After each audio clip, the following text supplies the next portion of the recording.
What's going on, guys? Welcome back to #AskGSM here today, episode 358 for Wednesday, October 7th, 2020. I am Graham GSM Matthews. Hope you guys are doing well. Just came back from a great 4-day vacation with Alexis from Massachusetts. Went back to my old stomping grounds, got to see Mr. Marceau, watched Takeover on Sunday with him and Molly, his fiance. See my old college roommate, check out Salem and some other places in the area. Had a great time. The downside is that I'm extremely backed up as a result.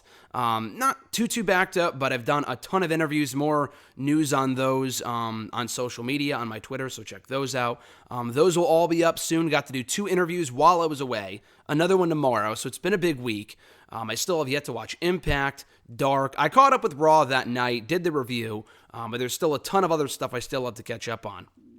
Which is why today's video is going to be a lot shorter than normal, just because I am on a very big time crunch here today in terms of getting stuff done. And I have yet to eat. I'm not sure if you heard my stomach there, but I have yet to eat as well, so I'm pretty hungry. But nonetheless, if you want to send a question to the show, you can do so by tweeting me on the Twitter machine at WrestleRant with the hashtag AskGSM. Find me on Facebook as well at facebook.com/Graham.gsm.matthews. Leave a comment on the post that I usually... Keyword usually. I didn't last night just because I was literally driving for 3 hours coming home from Massachusetts last night. But, I usually do put it up on Tuesday nights on the Facebook page. So, you could always put it up there. If not on the wall itself, if the post is not up and you really want to ask a Facebook question, you could always do so by just dropping your question on the wall itself. If the Facebook stuff still allows for that, which I'm pretty sure it does, but I'm not 100% sure. If none of that, if you don't want to do it on Facebook, if you don't want to do it on Twitter, you could always drop your question down below in the comment section on this very video. I'll include your question in next week's edition. So speaking of the YouTube questions, we'll start with those. First from Emmanuel A. from YouTube. He wanted to know what my favorite color is and what my favorite ice cream topping is. For him, he said black and sprinkles for ice cream topping. That's a good question. Favorite color, for me, it's always been green. I do enjoy black and white. I enjoy red. I enjoy blue. I probably got to stick with the OG green, though. I've always said green dating back to when I was a kid. I'll probably stick with green. Although it's not like I would want a green car or like a green... I don't know. I just really like green, so probably green. Favorite ice cream topping? This is going to be a bad answer, but I usually don't get toppings on my ice cream. I enjoy it as is. But if I were to get a topping on the ice cream, like for example, Alexis and I about a month and a half ago got frozen yogurt, actually, and it was great. And they had options available for toppings, and I felt weird not getting anything. So I think I may have gotten sprinkles, chocolate sprinkles, and maybe Hershey, what's it called? The Hershey syrup or whatever it is. That, and then I thought there may have been something else, maybe not. I enjoy whipped cream, but probably sprinkles is my go-to answer. Elena the Wise question, she actually answered Emmanuel's question saying that their favorite color is, I can't pronounce this, aubergine, Aubergine, or eggplant purple if you prefer. I guess that's what the color is. And favorite ice cream topping for Elena is melted marshmallows. That sounds good. Not exactly my cup of tea, but it does sound pretty good, though. Pretty good. Their question was, is Velveteen Dream going to keep getting featured matches on takeovers? I don't think so, because I think he's getting moved soon to the main roster. He has done everything there is to do in NXT. I know he's never won the NXT championship, so maybe that's not exactly accurate, but he's gone for the top title multiple times and has lost every single time. He's held the North American Championship for a substantial period of time. Hasn't done the tag team thing, and they were kind of going in that direction originally, it seemed like, with him and Dexter Lumis. But Dexter Lumis got hurt, Dream disappeared, so that never really happened. They could still go in that direction if they wanted to. I guess that division needs teams. I don't know, I feel like Lumis might be better off on his own right now. I feel like Dream, I don't know if he's damaged goods, but his stock has fucking plummeted dramatically. Since he came back, and just in 2020 alone, 2020 has not been his year. He came back from his injury, but that injury was like the worst thing to happen to him. In addition to all the speaking out stuff, that's obviously probably the worst.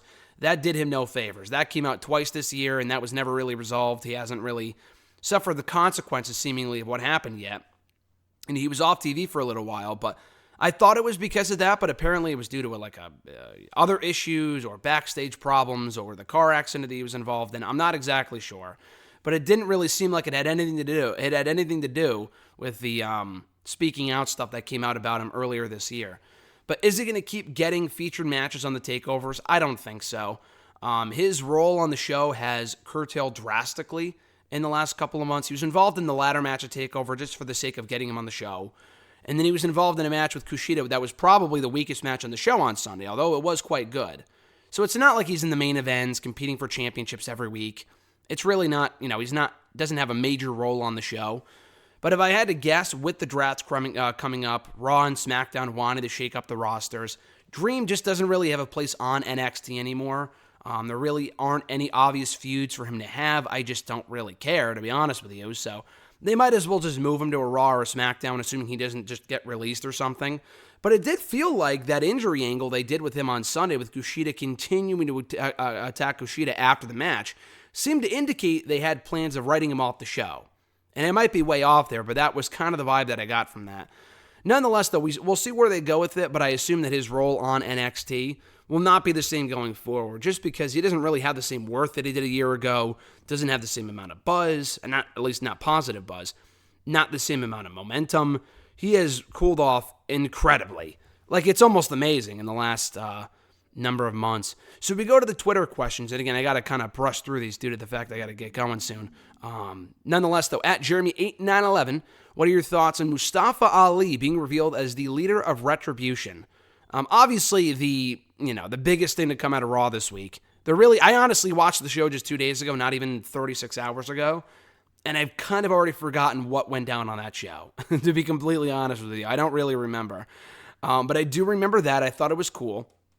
Now, Ali, Jeremy is kind of asking this, I assume. He linked me to a thread, and I forgot the Twitter user's name to give him credit, but he put up this Twitter thread, this user did, not Jeremy, but someone else, that I think Dominic Dijakovic, T-Bar, or whatever the fuck his name is, actually responded to, praising him for the thread, which I thought was cool. But this thread kind of linked why all of these people would want to be in Retribution. Dominic Dijakovic was attacked mercifully by Karrion Kross in NXT a couple of months ago. Keith Lee came to his aid, but then completely forgot about the guy after that, and we haven't seen him since prior to his recent Raw debut. Mercedes and Mia Yim, it's a bit different. Mia Yim was kind of already going, getting a bit angrier, getting a bit more frustrated on NXT in the last couple of months, so I guess that would kind of explain that. Dio Madden used to be on Raw commentary. He was attacked by Brock Lesnar. Shane Thorne was almost scouted for the Hurt Business before MVP just dumped him from the show. So there are reasons there for why these people would want to kind of come together for a common cause and wreak havoc on WWE. They have to explain that on the show. Simply coming out and saying, we weren't happy with our developmental contracts, yet we want a contract with WWE, makes absolutely no fucking sense. Makes zero sense. So if they can explain what they did, or what that kind of thread indicated on Twitter, and explain all of their actions that way on Raw this coming week, with Ali saying, and Ali even put out a tweet this morning I saw, that I quote tweeted and said, love this. I really wish we could see something like this happen on Raw, explained on Raw this way. And Ali showed a picture of everything I just mentioned. Shane Thorne with MVP, Dio Madden getting attacked by Brock Lesnar, Mia Yim attacked backstage, Mustafa Ali going for the Money in the Bank briefcase before he had it just, snatched away from him by Brock Lesnar. Mustafa Ali was supposed to get an Intercontinental Championship match last year. He beat Shinsuke Nakamura on a pretty big episode. I think, Smackville or something? He beat him on a show. And it was like, why wouldn't this guy, maybe it wasn't Smackville, but he beat him on SmackDown, never got a title shot. Never got an Intercontinental title match. He was bumped from the King of the Ring pretty quickly. Just bizarre, just really bizarre stuff. So, and he's been gone for 6 months. They can explain that he was the hacker. So I'm hoping they can kind of tie up the loose ends with the Ali reveal. I liked it. We'll see where it goes. I don't have a lot of hope with WWE because this whole Retribution thing has by far been the worst thing about Raw in the last couple of months. But I do have hope they can attempt to at least make it make sense come Monday's Raw. Jeremy's second question, do you think Ridge Holland is aligned with Fish and Strong Finn, or do you think he attacked Cole on his own doing? My first thought when I saw the ending to TakeOver on Sunday, when it unfolded, when we saw Ridge Holland attack Adam Cole, was that, I'm sure this isn't the direction they're going in, and I hope it's not, was that Cole faked it. I mean, we've seen this before. Like Big Cass, when he attacked Enzo, he faked himself getting attacked. We didn't see the actual attack, but we also didn't see Enzo get attacked either. So Cass, faked himself getting attacked, so it would make it look like it wasn't him or whatever. I could see Adam Cole saying, "Oh, I wasn't actually injured. I wanted the spotlight to be on me instead of Kyle O'Reilly coming off the big NXT Championship match." Blah blah blah.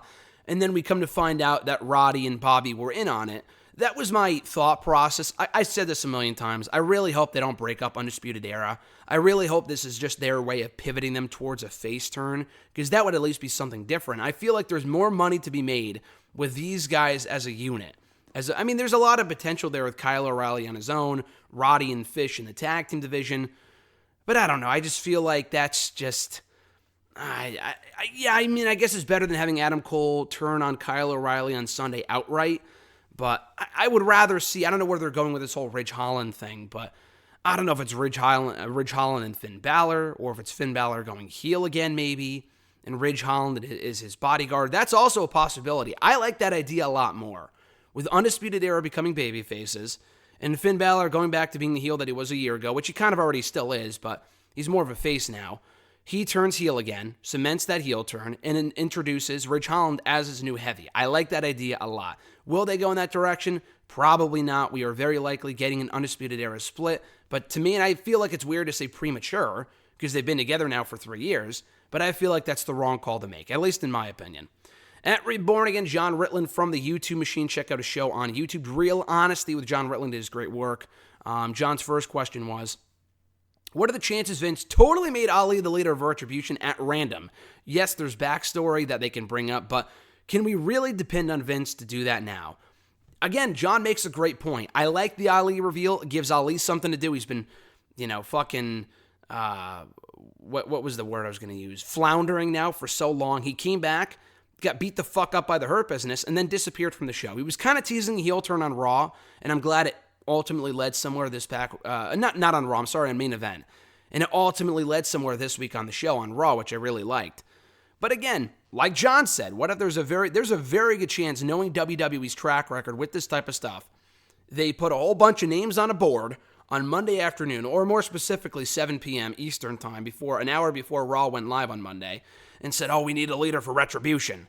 So they merely took a pin, or a dart rather, more specifically, threw it at the board, and it just so happened to land on Ali's name. I really hope it's not random, because like you said, there is backstory there. I don't want to give them the benefit of the doubt in this case, because we've known time and time and time again that none of this shit ever makes any sense, and the whole Retribution thing so far has sucked.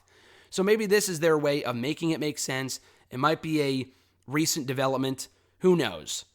But nonetheless, though, I am looking forward to seeing what they do. It could totally shit the bed, but there is a very small chance they can make this work if they merely follow what I said earlier with the whole history there with Ali and the rest of Retribution. John's second question, do you feel that Jericho's outside antics, plus his diminished in-ring work, have damaged his legacy? To me, he seems like he's hanging on way too long, which is what he accused some WCW talents of doing. It's a fair point. I would say no, that it doesn't diminish his legacy. I don't think he's hanging on too long. I agree. I definitely get the feeling that Jericho kind of latches onto things that he thinks are cool. He did it with, he's been in NXT before. Not recently, but when NXT kind of started rejuvenating himself, he showed up in NXT. That's not a very good example, but that was one thing I thought of. When the Elite was really, really, really fucking hot, he was at All In. He had them on the Jericho cruise. He latched on to Ring of Honor when they were doing really, really well in late 2018. When AEW came to be, he latched onto them.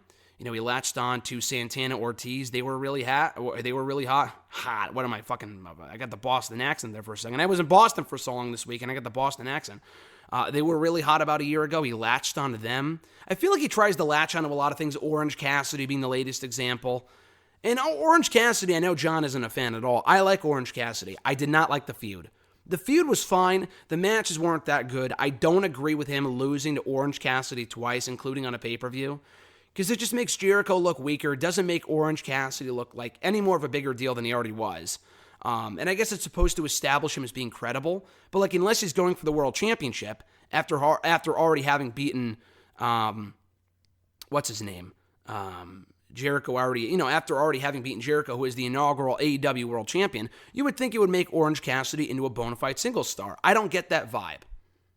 So the outside antics thing, Jericho has not had a great 2020, I would argue, in terms of, like, when the whole COVID thing first started, he was the first one to say, oh, I think it's a hoax, it's a joke. He didn't say it's a hoax, but, he was posting a lot of things indicating, like, I don't think it's real, people are taking this too seriously, blah, blah, blah, I'm still going to do my concert, I got to do my concerts, blah, blah, blah. And then he came around to the idea, okay, like, it's a lot more serious than we initially thought, which, again, that's a lot of us, but he's still saying that stuff, to this day. Doing his concert where a lot of people there contracted COVID in Sturgis, South Dakota, I think it was, at the Sturgis rally.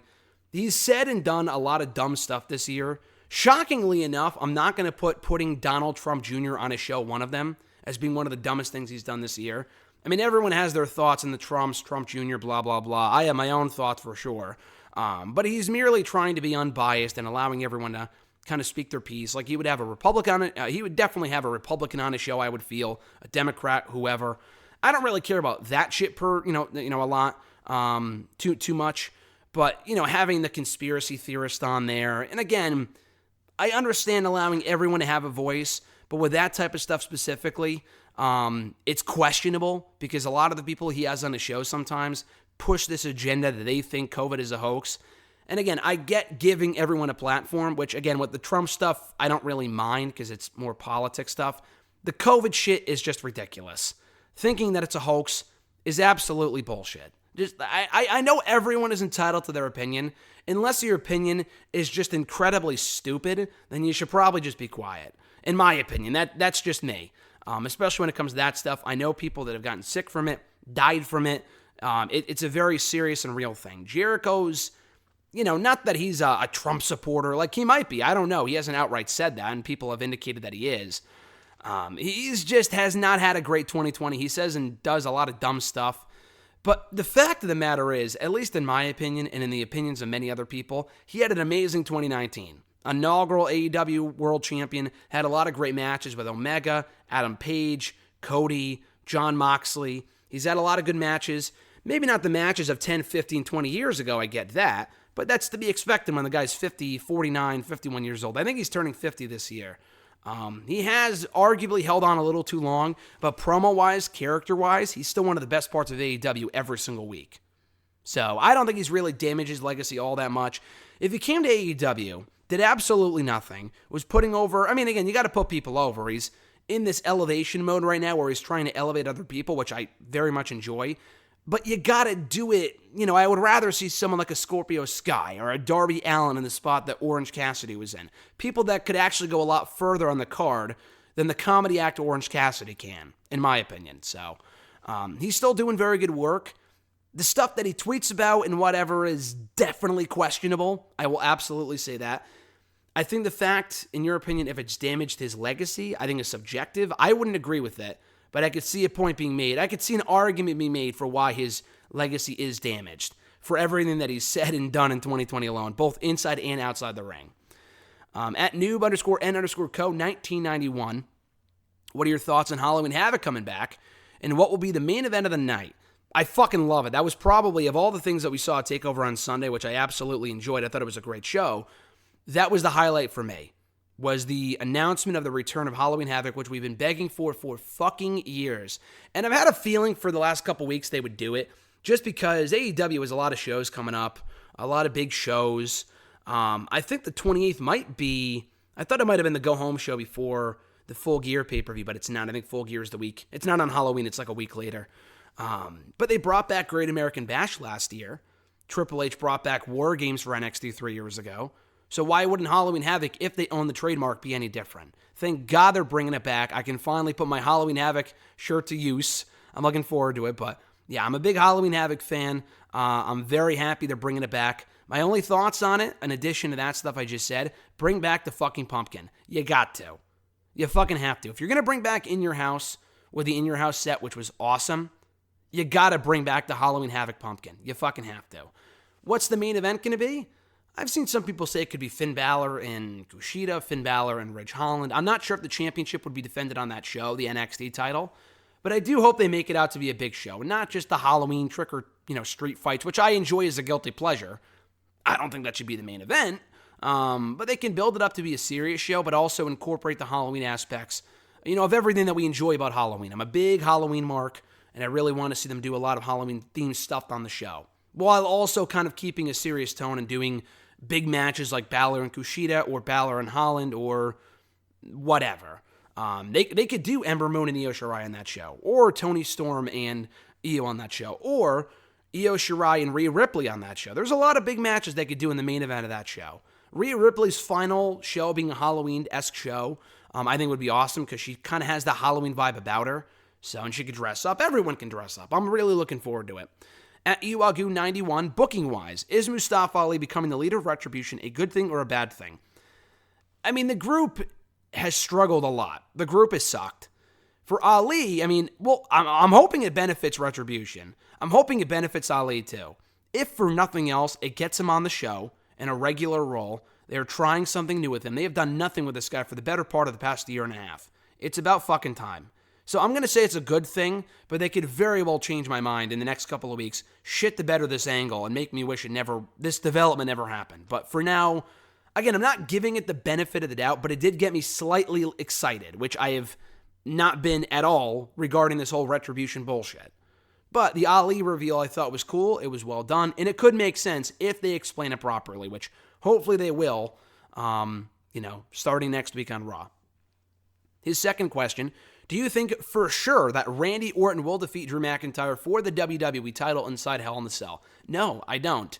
I think Randy's going to win, but I literally said the same thing about Clash of Champions and Hell in the Cell, SummerSlam, and he lost both times there too. I thought he would beat Keith Lee at Payback. He lost all three of those matches. So at some point he's got to win. I assume they're continuing the feud because, he's lost 3 pay-per-view matches. Will he lose a 4th? I highly doubt it. I really do.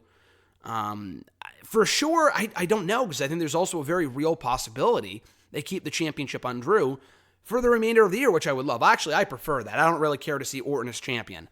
But it's not a guarantee that Orton's going to win. I said the same thing a month ago. I think I've learned my lesson in the last couple of months that there's no guarantee that Orton will become WWE champion. I hope he doesn't. But I think there's a chance. If I had to pick right now, I think Orton's winning at the show, in my opinion. You don't do 3 matches and have Orton lose every single time, unless Orton's going to win the championship eventually. I mean, it's happened before with like Triple H. He's lost 3 times to Batista in 2005, which really made Batista. And this could help make Drew. But time will tell. His second question: do you think Seth Rollins' feud with Mysterio should have ended already, as well as the Hurt Business constantly facing off against Apollo Crews, Ricochet, and Ali? Yes, yes, yes, a million times yes. The Rollins-Mysterio shit is just stupid at this point. A lot of people didn't love the feud to begin with. I enjoyed it. The whole eye for an eye bullshit was dumb. But still, I thought the matches were good. I thought the Extreme Rules match, the stipulation sucked. The match itself I thought was entertaining. The SummerSlam match was great with Rollins and Dominic. The rematches were great. The Payback Tag Team match was great.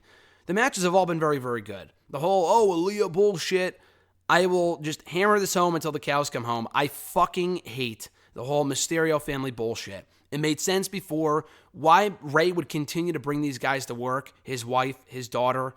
His son works there now. The wife and the daughter, why are they there? Why are Angie and Aaliyah still at the shows?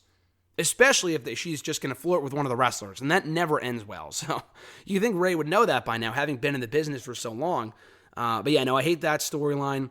The business, the Hurt Business, the Apollo Crews, Ricochet, Ali bullshit. Again, kind of the same thing where the storyline itself doesn't suck. It's just been repetitive. It's just been done to death. It's just boring at this point. Ali turning heel gives me hope that it is over.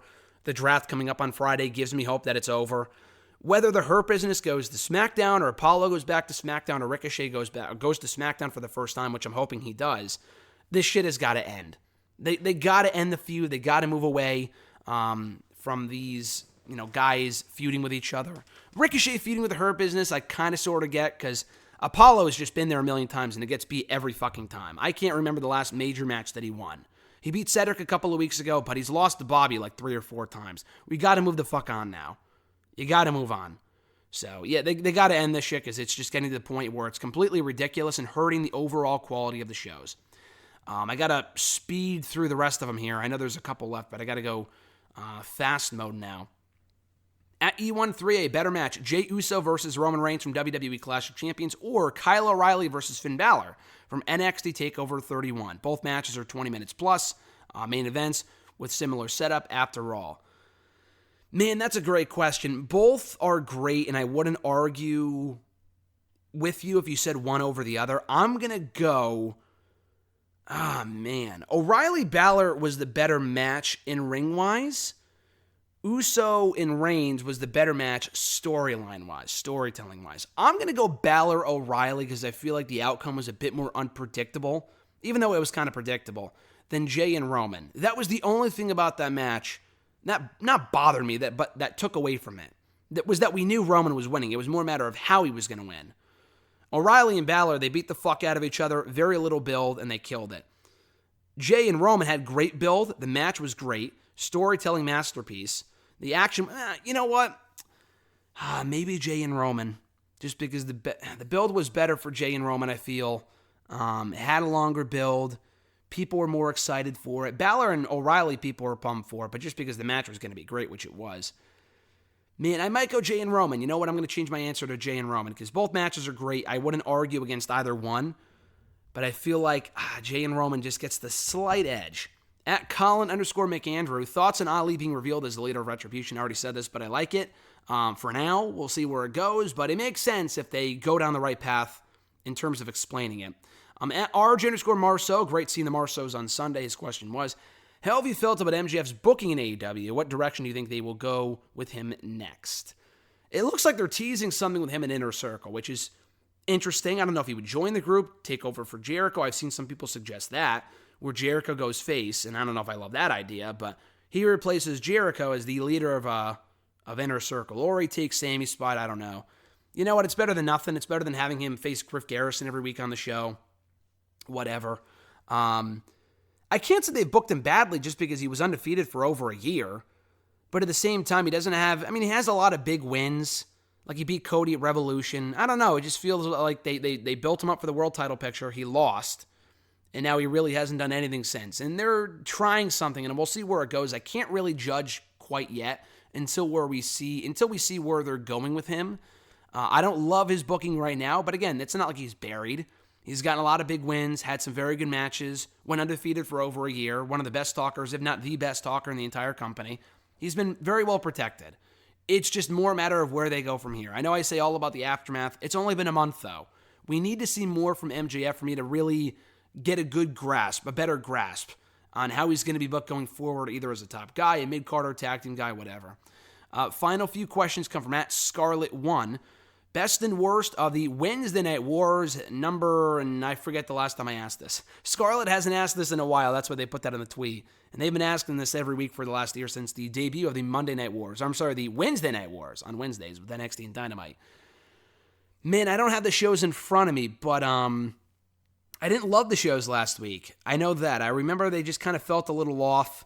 I thought the O'Reilly-Balor contract signing last week was great. And what was the main event last week? Oh, the mixed tag team match. I thought that was the best part about the entire show. I thought that was great. Also, Adam Cole and Kyle O'Reilly, or not O'Reilly, Austin Theory was also a very good match. From Dynamite, the Inner Circle MJF stuff I enjoyed. Jericho and Isaiah Cassidy was all right. I thought that was a good match. What was in the main event? I don't remember. Was it Moxley and the Butcher? Yeah, I could not give two fucks about that match, I'm going to be honest with you. The best part about the show last week, I remember, was SCU versus FTR. That was my favorite thing on the whole show, match-wise. Best and worst of NXT TakeOver 31. There really was no worst. The weakest was probably Kushida and Dream, and even that was a very good match.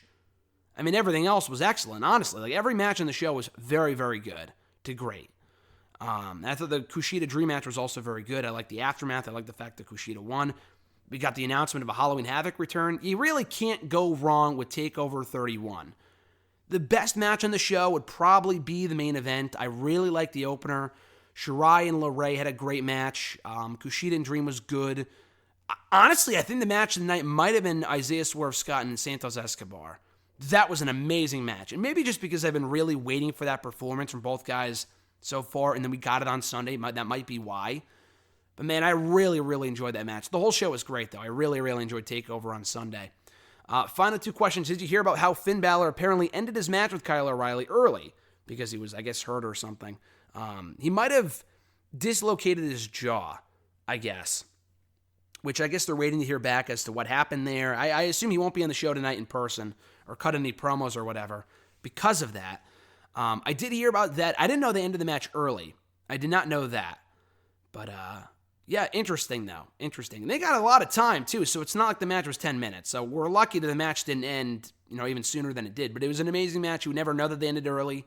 It felt a little abrupt with the one coup de grace, but listen, it should be that way. People shouldn't be kicking out of 5 finishers. So honestly, it should be a bit abrupt. The fact that it feels abrupt is a problem, because it shouldn't be abrupt. People should be losing with one finisher, more often than not.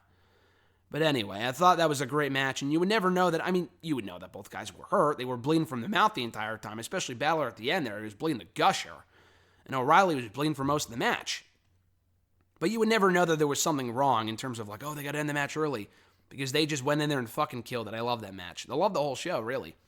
At Scarlet1, final question of the day. Have you heard about Triple H's comment regarding Velveteen Dream's quote-unquote immaturity? Yes, I did see the comment where he said that, in so many words, he said that the biggest thing holding Dream back is his own immaturity backstage. And immaturity is one way to put it, coming off those allegations a couple of months ago. But yeah, I don't know. It's not only the backstage stuff, just in the ring. It's not like the guy is in there killing it every week. As a character, he hasn't really evolved at all. He's turned face and heel a bunch of times. Who cares? In ring, he hasn't really had a great match in a while. The Kushida match was good. Some of the Adam Cole matches were good. He just hasn't really lit the world on fire in 2020. He had a lot of good matches last year, from what I can recall. But I feel like he peaked a couple of years ago. I would say 2017, 2018 is when he peaked. And his stock really hasn't been the same since then. But yeah, the immaturity line was definitely telling. And I feel like Triple H at this point is really just wanting to get away from Velveteen Dream and just, pawn him off to fucking Raw or SmackDown. So, he won't have to deal with this shit anymore with Velveteen Dream. Just be like, we don't want him anymore. We're going to wash our hands clean of Dream. You guys can have him if you want. Like that type of thing. But yeah, I thought it was a very telling line, a very telling thing for Triple H to say. So his future in NXT will be interesting because it looked like they wrote him off, like I said earlier, on Sunday's show against Kushida when he lost decisively and got his ass kicked afterward by Kushida. So we'll see where they go with him. I would rather they just move him to Raw or SmackDown because in NXT he just does nothing for me anymore. He probably won't do anything for me anyway, just given how just his stock has dropped dramatically this year, both inside and outside the ring. But you know what? If nothing else, from a storyline standpoint, if they're not going to fire the guy, it's something different. So there is that. I'm not saying put the fucking world title on the guy. He's got to work his way back up if he wants to do that. But it would be better than keeping him on an NXT because he's done everything. He's feuded with everyone. It's time to move on. That's going to do it, guys, for episode 358 here today for #AskGSM. A little over 30 minutes. Again, one of the shorter episodes in recent memory, just because I got to get going here in a couple of minutes. But as always, thanks for checking out the show. I appreciate it. Be sure to like the video, drop a comment, share the video, and subscribe to the channel for more daily content. Hit that little bell button as well to be notified every time a new video goes up. We will be back next week with an all-new episode of #AskGSM, so be sure to send in your questions now. The deadline for the questions is usually late Tuesday night, early Wednesday morning, so be sure to get them in before then by tweeting me on the Twitter machine at WrestleRant with the #AskGSM. Find me on Facebook at facebook.com/Graham.gsm.Matthews. Leave a comment on the post that I usually, again, didn't this week and I apologize, but usually put up on Tuesday nights, if not on the wall itself. That's another thing. So be sure to put the questions there if the post isn't up. And also drop your question down below in the comment section of this very video. I'll include your question in next week's edition. Have an awesome one, guys. I'm Graham GSM Matthews, and I'll catch your ass down the road.